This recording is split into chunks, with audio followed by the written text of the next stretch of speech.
I'm a person who's really concerned about where they stand with the public, and it's not very good. He is not recognised as a true leader of this nation in his decisions that he has made, and especially this one with the fuel crisis. I don't believe he's been upfront and honest with the Australian people. And when I travel the rural and regional areas, I just see the hurt and pain on people's faces with the cost of living, the crisis that is happening in the farming sector. They don't know whether they're going to be able to plant a crop and whether they can actually harvest it. If that happens to our farming sector, that impact will be felt in the cities.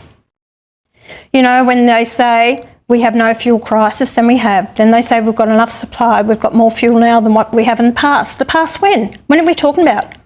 Last week, last year, 5 years ago? When's the last? You know, what are they talking about? I think the Australian people have a right to know the truth. The final impact on this country, how long the war's going to go. Are we going to have the services and the cost of living is going to go up? Because I speak to the truckies as well, and they're doing it tough. We have such a large country that we need the trucking industry to deliver the food and product to us.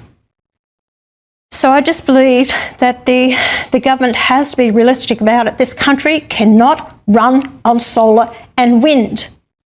The Greens and the Labor Party want to shut down gas in this nation. That's their aim.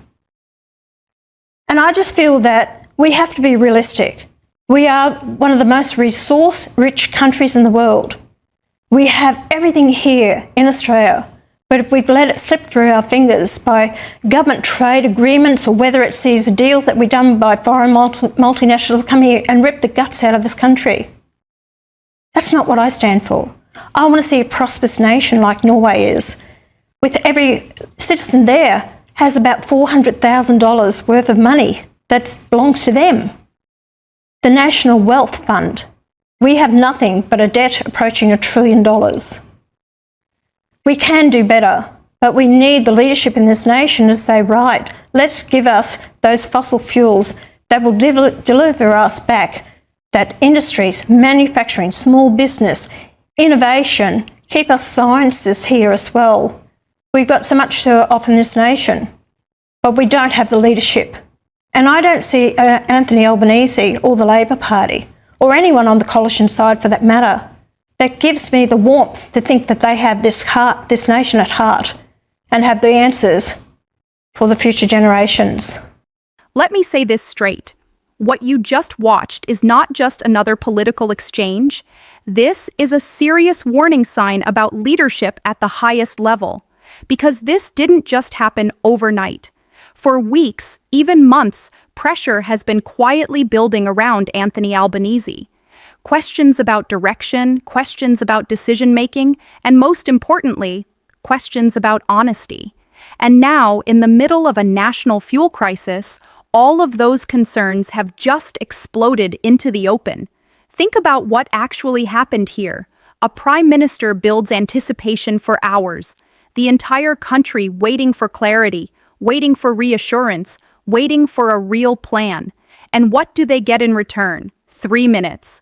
3 minutes of vague statements, no specifics, no roadmap, just words that sound important, but say absolutely nothing. And that's where the real problem begins. Because leadership isn't about showing up, it's about showing direction. And right now, there is a growing feeling that there is no direction at all. That brings us to the first major issue, no clear plan. When directly asked about fuel self-sufficiency, something that impacts every single Australian, the response wasn't a strategy. It wasn't even an outline. It was repetition. We need to be more self-sufficient. But how? When? What steps are being taken right now? Those answers never came. And when a leader cannot answer the most basic strategic questions during a crisis, people start to notice. The second issue is even more damaging: credibility, because you cannot say one day that there is no crisis, and the next day suggest everything is under control, while people on the ground are clearly struggling. That disconnect is exactly what Pauline Hanson is tapping into here. She's not just criticizing policy, she's questioning whether the government is being straight with the public at all. And once trust starts to break, it's very hard to rebuild. Now here's the third and most serious problem: real-world consequences. This isn't just political theater anymore.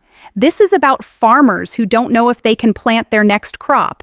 This is about truck drivers who are already under pressure, trying to keep supply chains alive across a massive country. This is about regional communities where the cost of living is not just rising, it's becoming unbearable.